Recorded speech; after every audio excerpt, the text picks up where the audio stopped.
Okay. Hello. Welcome Hi. to welcome to Blackbird Writers Presents Author Interviews.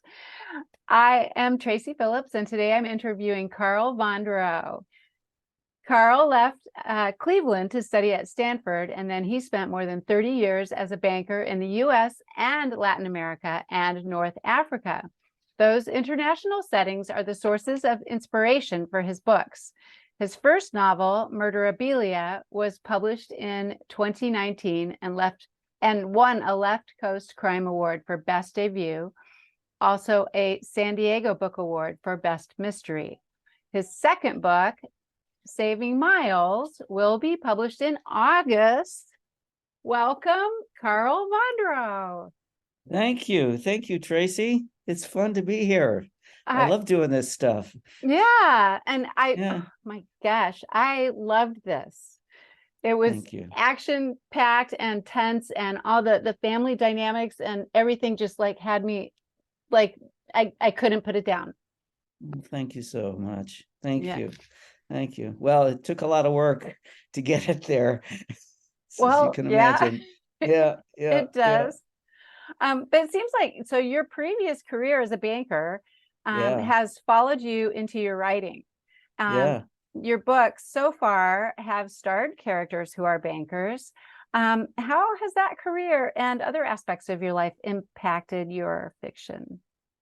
Well, it's interesting. I was a banker for a long time, right? And I've stuck my foot in my mouth in Spanish, Portuguese, and French, and I did this international stuff, and I never told anyone I was a writer. So I was right. I've been writing for 30 years, right? But I didn't think that it would be good for my career if I told people that. And as a matter of fact, when I got hired at one bank here in San Diego, one of the people didn't want to hire me because he'd asked me what I wanted like to do in my spare time. And I said I'd like to read. And he told the guy that hired me, I don't want him. He's a tree hugger. Oh, what? Yeah, yeah. So that kind of reinforced the fact I wasn't going to tell anyone. But I was always interested in it, and people I'm sure guessed. And then I left banking, and of course now I'm out of the closet as a full-fledged author. And the funny thing is that those then turned out to be the backgrounds for my book, the settings for my books, because it's a profession I know. Yeah. And so in the international places, those are places where I traveled as a banker. And then from the family side, I mean, I've got two kids who are grown up now. I'm married, have been for over 30 years. So my kind of motto is that I'm a crime writer, but behind every crime is a family. Yeah. So the dynamics of the family are really important, and there's nothing more interesting than a dysfunctional family. So, so It's you know, true. it's true, yeah, It's yeah. true. Yeah. But they always have hope. Yeah, for sure. Well, Yeah, that's so those have kind of have informed my books. absolutely. And I think that's really, apparent when you begin reading them, that your knowledge in the banking world and your knowledge of international international banking even, or those kinds of things, it really does come through. So Yeah, yeah. so Saving Myles was an intense read too. Last year my husband and I binge watched Ozark, the Netflix series. And I think fans of that series will also really love your book, Mexican Cartel, and a banker and his family in danger. So let's talk about a little bit about how your book stands apart from that series. Sure, sure. I realize that a lot of people are going to compare it. Hmm. But it's a very different dysfunctional family than that one, for one Right. thing. And it's a family with different problems in their background. The mother is resentful for her husband being a workaholic. She had an early pregnancy, and she feels she missed her 20s, raising her son. And her son has always been a problem. And they had to send him to a residential treatment center.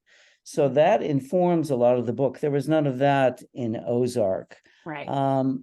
In addition, the bank, it's in a bank not an investment bank. It's not a casino.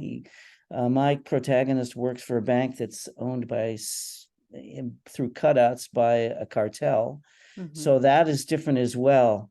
So I've tried to make the characters different. Some of the forms of money laundering are different.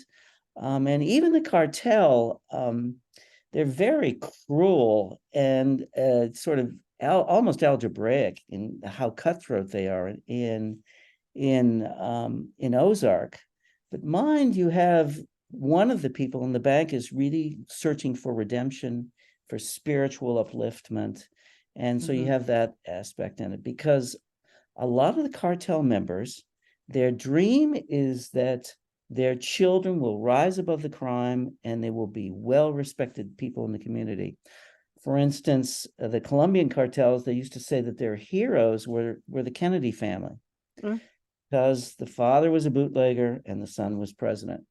So they all want their children to rise above them. And actually, the two in the book, the two principles that the one of the adversaries, a woman there, has, as well as another one, they said they live their life according to two principles.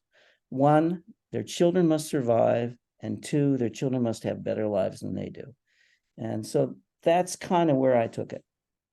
Yeah, I can see that too. I kind of don't want to know how you know all that information about cartels, but I'll let you hold on to that.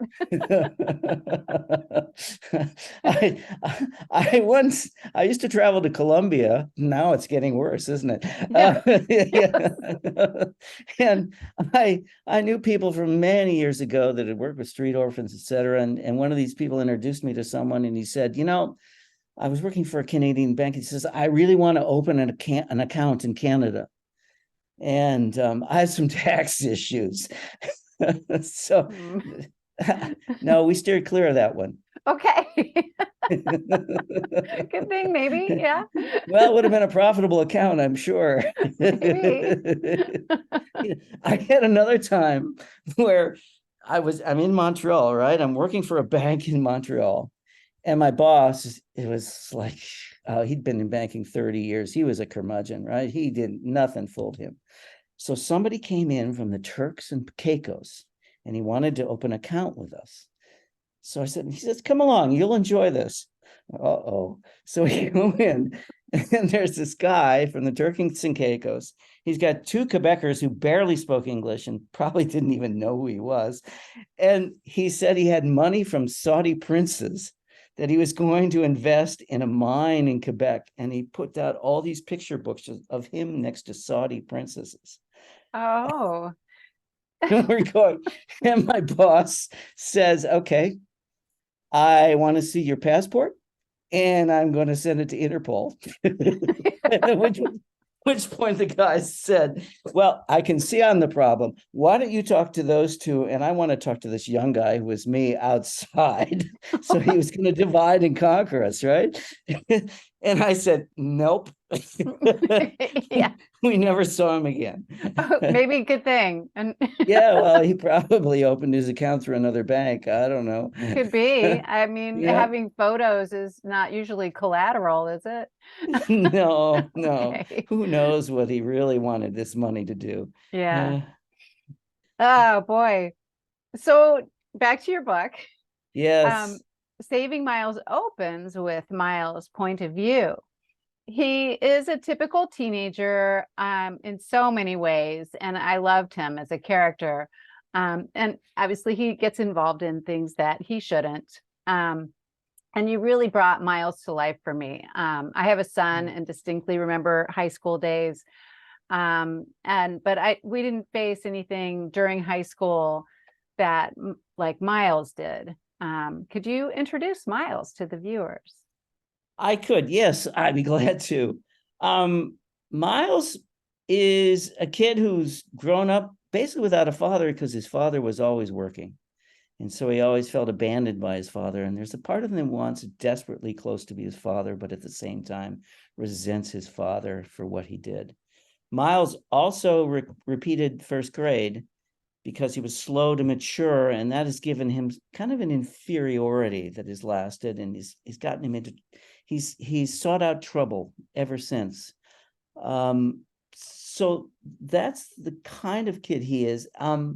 And from the beginning of the book really is before the main part of the plot takes place. Yeah. And that's from the point of view of both his father and his mother, because his mother has discovered that not only is Myles using drugs, she's found OxyContin in his closet. So now, Myles is at a point where his life could be ruined. He could be dead. And they have to send him to a residential treatment center. So when he comes back from that treatment center, he's more sophisticated. Mm-hmm. He still resents his parents, still wants to be close to them, still resents everything that happened in that treatment center, will never admit that it helped him, but uses the principles he learns in everything. Mm-hmm. So it's that kind of messiness that I represented in Myles. And the way I wanted to distinguish him from his parents is that even when he was a child, he was always hugging people. He always wanted to be close to people. And that then gets extended to when he's a teenager. Of course, all he wants is love. Yeah. And wants a girlfriend. Yeah. So to him, romance is everything. Everything else is secondary. To his parents, there are more important things than love. So that makes a nice conflict in the book. It really does. So, the decision to send Myles to this residential program was really difficult for his parents. And they were really they were conflicted with each other about the choice and with Myles, obviously. And eventually it led to their separation. So I thought it was an interesting choice to make for this character backstory. Why did you choose that route? Well, I've never seen it done in books, and I've talked to a lot of people, and I've had some personal experience with it with our family. And I thought it would be a wonderful conflict to put in the book because it resonates, resonates throughout everything. I didn't portray a great deal of it. I put it more in backstory so it wouldn't impede the pace of the book. But these treatment centers are all over. I saw one estimate that said there have been more than 10,000 kids sent to wilderness and treatment centers. A lot of them are in Utah, some in Montana, some in Virginia, some in North Carolina.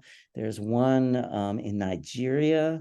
I mean, I've heard of one in Mexico, I've heard as well. And these centers are really because parents don't know how to help their kids anymore.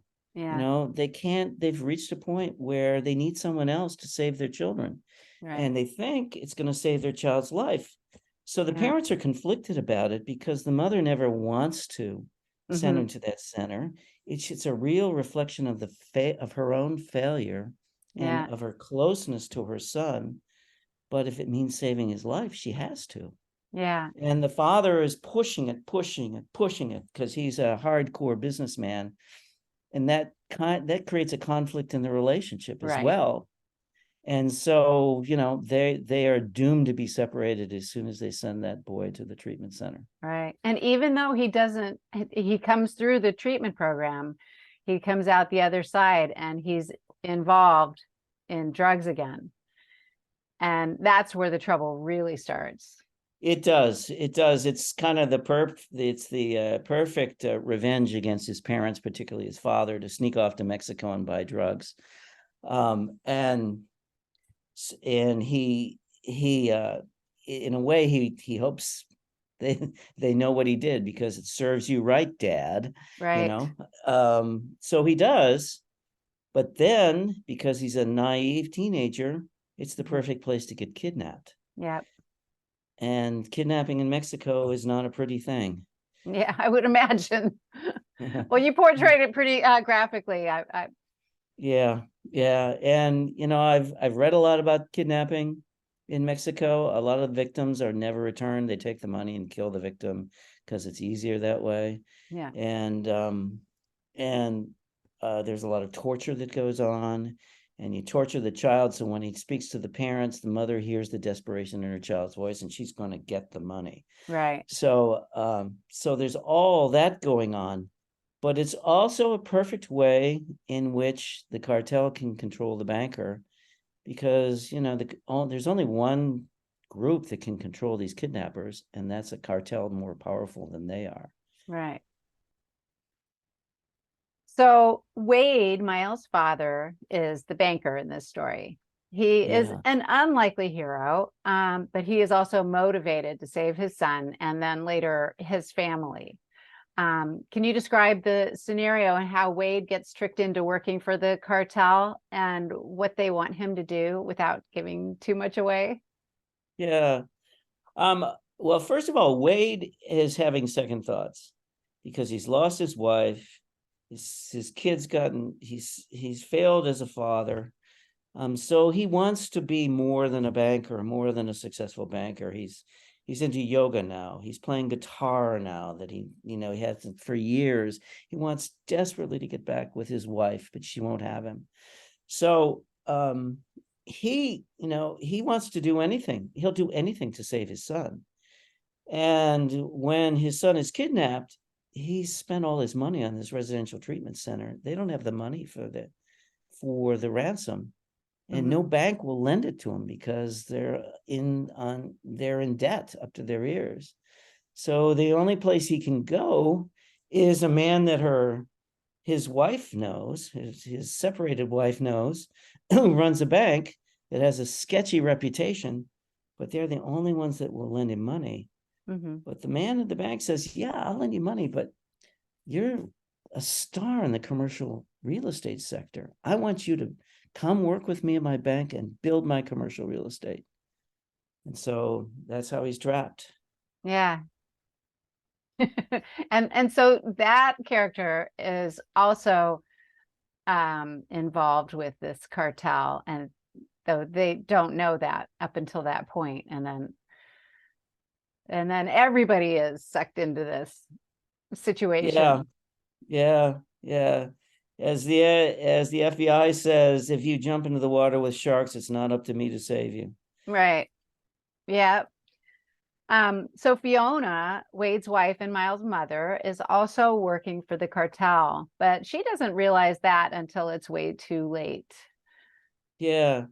Well, that's an interesting. I mean, I work a fair amount with nonprofits here in San Diego. I'm part of Social Venture Partners, and I'm doing a lot of work with the Cesar Chavez service clubs, and I've done other nonprofit work in the past.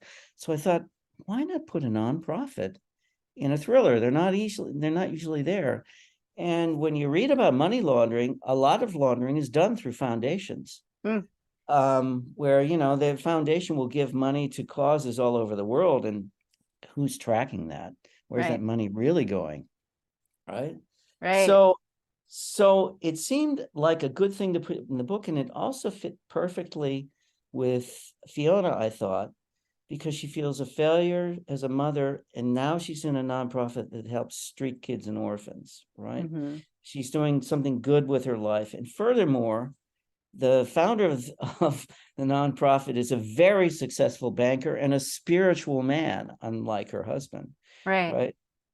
So that's how that worked. But she and her ex separated husband, she and Wade, have matching yin and yang tattoos. And so there is this spiritual element that's going on throughout the book, and with the nonprofit guy. I forget his name. What's his name? His name is Andre Right. Wallet. Yeah. So he was an interesting character to write, because he has fled from Montreal. Nobody knows why. Met a Mexican woman, fell in love with her, and she turns out to be part of a cartel family. So he's sucked into really the less violent side of cartels, which is money laundering and banking. So he's done that, but really he has a spiritual quest to rise above that and be more of a man, uplifted. And that goes throughout the book. And originally when I wrote him, I was making him a follower of Jung. I was going to make him a Jungian banker. And then I realized, well, to do that, you have to write a lot about dreams. And I hate dreams in books. so and you can do waking dreams. I read a fair amount of Jung, you can do waking dreams, but no. Yeah, Everybody right, expects right. dreams, right? So I made him kind of a new age guy. Yeah. And I thought the perfect metaphor him that fits the book is alchemy. Oh, yeah. Because, alchemy, there are more books written about alchemy than about Christianity. It was for several 100,000 years. There were alchemists around the world. And in order to change lead into gold, the alchemist had to rise to a spiritual level in order to do that. So it kind of fit as a metaphor for Andre, Right. that he was money laundering as a form of alchemy, and that's how he's doing it. Yeah, I love that. That's so interesting. Yeah. And as with some of the best international thrillers like yours, the FBI gets involved. Yeah. Yeah. How do you get the details right on those, how when they come in and they're telling Wade what to do? What kind of research do you do? I did a fair amount. I talked with Kimberly Howe, who she does thrillers that are all related to kidnapping. So she helped me on some of the mechanics of kidnapping. And then at Thriller Fest, I met, the liaison person with the FBI, and she set up some interviews with me by phone with the FBI. So I talked to them about confidential agents, about kidnapping, about different methods of wires to use, although they wouldn't tell me much there. I also knew someone else who was an author in the DEA, and he talked to me. DEA has its own money laundering people. Each one of these government agencies has money laundering specialists. Wow. And so I talked with them about it as well. And then, the interesting thing is I went to scout out some of the settings in Mexico, and the guy that was taking me around took me to a taco shop, and the owner had been kidnapped by people he knew from his own neighborhood. And they told me about it. And these people actually, they said they cut off his dedo, and dedo is finger in Spanish. I looked at his hands, I didn't see any fingers missing. It's also toe in Spanish. So they cut off his toe. So that's where I got that idea for Andre. Yeah. Don't give it. Yeah. Oh, I was gonna say, don't give it away. All right. Well, yeah. Comes out pretty early. Yeah, it does. Yeah. It was just an amazing book. So what's a little bit about your writing process, and like, how do you go into that dark side of the kidnapping and the torture and that kind of thing? Well, my first book was about the son of a serial killer who cut up and photographed women. So this was nothing. There you go. So you do research and you get into that point of view and you get kind of numb to it. And plus, should I talk about why I did 3 points of view? Go for it. Sure. Yeah. So originally when I started writing this book, it was just one point of view. There were 3 main characters always, because those are the 3 main actors in this. That's the father, the mother, and the son. Right. And so I just portrayed it from the father's point of view initially as I was writing. And I went to my agent and I told her about the book. My agent is tough, and she said, I really like books with more than one point of view. And so you can imagine what my reaction was. Oh, shit. Back to the drawing board. Back to the drawing board. So I thought, okay, I'll tackle the mother. Well, I've never written a female point of view from a female perspective. And furthermore, why does a female kick her husband out of the house and take up with a man who's 12 years younger than her, an artist? And how do you establish sympathy for that? So I read a lot about why women have affairs, and I read Esther Perel's book, and I read, a lot of other things to try and make her sympathetic. So And frankly, she's my favorite character in the book. Yeah, I really did connect with her. So well Oh, done. good. Thank you. Well, I did too, but I'm a man. It's So, okay.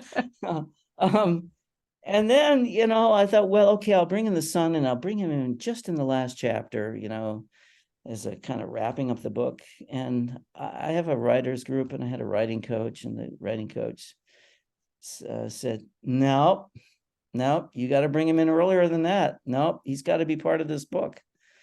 So that was a real challenge because I'm not a teenager anymore, right?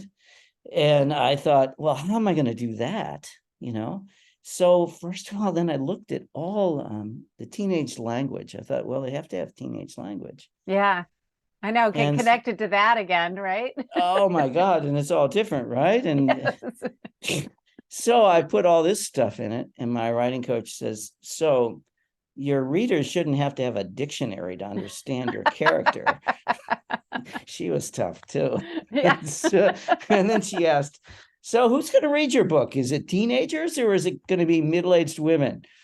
I thought, oh my God, of course. Yeah. So I cut back on all the slang and I tried to focus on him, the difference being that he was very idealistic. He was obsessed with girls, okay, like a teenager, and that he both resented and appreciated for his experience at the treatment center. Yeah. So He definitely seemed to draw on that for strength when it came down to it. yeah. He'd never admit to it to his father, Right. but he did. Yeah. Yeah. Well, thanks so much, Carl. This has been really great. Can you tell us like one more thing? Who is your favorite author of all time? I don't have a favorite author, but I have favorite books. Okay. Okay, and I have my list over here because I always forget them, right? So like for instance, Daniel Waddell's Winter's Bone. I love that book. It was made into a movie with Jennifer Lawrence. Tim O'Brien, Things They Carry. If you ever want a primer on how to use objects in writing, that's it. Look at that one. It's about Vietnam and all the things they carried, the soldiers in Vietnam.